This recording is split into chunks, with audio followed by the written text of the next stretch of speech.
बघूया राधाकृष्ण ग्रुपला पुण्यातील ऐतिहासिक चौकातील इतिहासात लिहिली जाणारी ही डीजे मुक्त दहीहंडी फोडण्याचा मान मिळतोय का?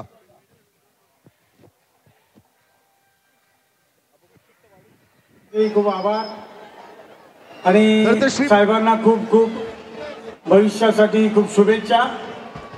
त्यांनी असंच मोठं व्हा. खूप सगळ्यांच्या नजरा तिकडे लागलेल्या आहेत.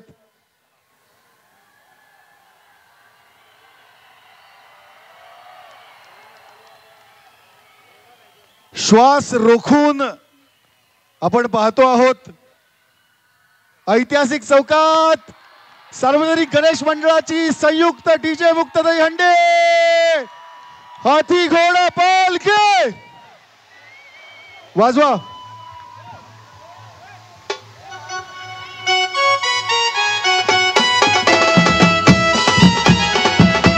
राधाकृष्ण ग्रुपचे पथक प्रमुख मंचावरती या.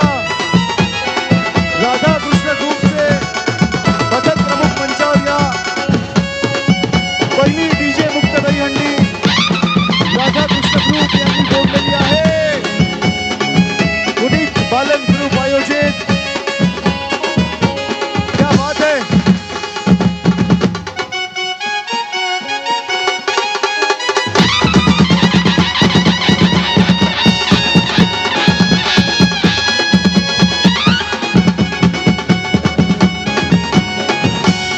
राधाकृष्ण ग्रुप